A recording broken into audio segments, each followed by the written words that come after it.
Welcome back to Ozarks Fox AM. It's time for another Intrigue Journal with the intriguing and beautiful Julianne.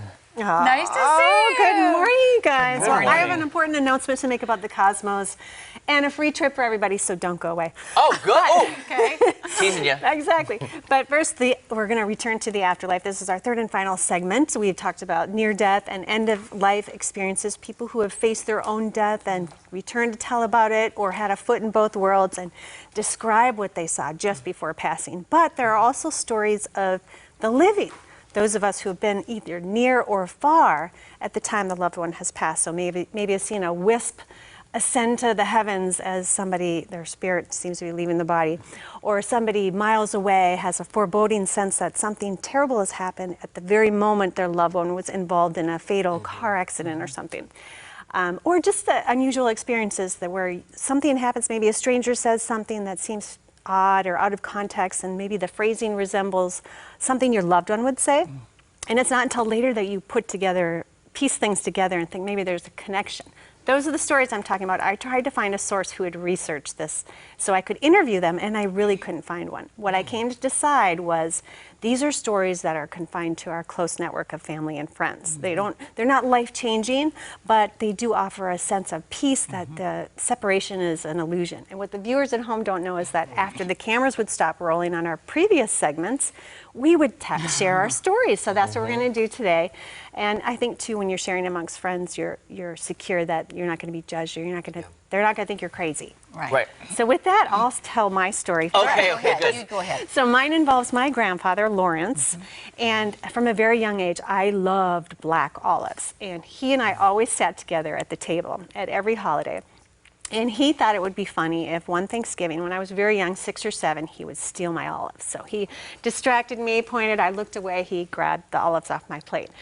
Well, I quickly recognized that the olives were missing, and 2 of my black olives, and they were on his plate. And so he thought this was hilarious, and thus ensued the ongoing practice of stealing olives off of my plate. This lasted until the day he died. Now here he is, this was his 90th birthday. Aww. And I snapped this picture. 2 months later, he passed away. I was working on a cruise ship, an extended contract. And at that time, you didn't get internet every day, so I didn't know he had passed. It was a Thursday evening. I went down to the Lido deck to eat at the buffet. I was midway through the line. I was past the salad section. And I saw the most, I'm not even exaggerating, a gigantic bowl of black olives. Massive. There was not an entree that was served in this abundance or with this type of fanfare. And it struck me as very odd.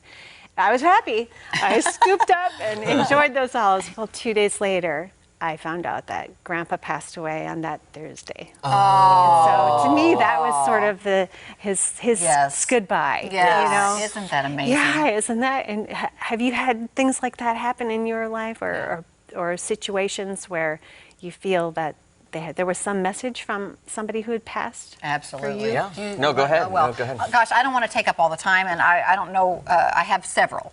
I was with my grandmother when she passed, and she was very attached to this life. She was a believer in the afterlife, but she was very attached to this life. My mother was in China. I was there with her. And she had been fine when my aunt was there prior. We all had times coming in because she didn't like to be alone. When I came in, I met my aunt and my great aunt, and they just took all my attention. And I kept thinking, I haven't spoken to grandmother. I haven't made that eye contact. It seemed weird to me at the time. So when they left, I thought, I'm going to have this time with her. I sat down beside her. I'm going to feed her. And right as I started to talk to her, we still never made eye contact. She went kind of into a coma, or her head flopped, and they called the nurses in. I was with her when she passed. She knew I loved her. We spent a lot of time together. When I was beside her, they said, she can still hear you. I couldn't utter the words, I love you. I knew that she knew that, but for some reason, I feel like that was something, she needed to go, and she was very attached. And so afterwards, I think when you have a scenario, you look back and you can put all the pieces together. She and I never made that eye contact, and I didn't speak to her. And I think she needed that in order to pass. Sure, and I think that happens often where we instinctively or intuitively know to do something. We don't know why until, like you said, later. Later. So what a gift for for you to allow her to be okay to go. She needed that. She really needed that. And my aunt, I called her right away, and she passed before my aunt got back, and my aunt was like, she was just fine. Well, I think she knew, you know, I was her person. I was the one that needed to be there for her passing. Yes. Yeah. Oh. Yeah. Mine is, I've never been actually in the room when somebody passes, but near the end. So here's my grandmother, Norma, and my Aunt Mary, who just died a few weeks ago, died 25 years apart, but it was very similar in their stories. So my grandmother, when she was passing, she was on a lot of medication because she was in so much pain from the cancer.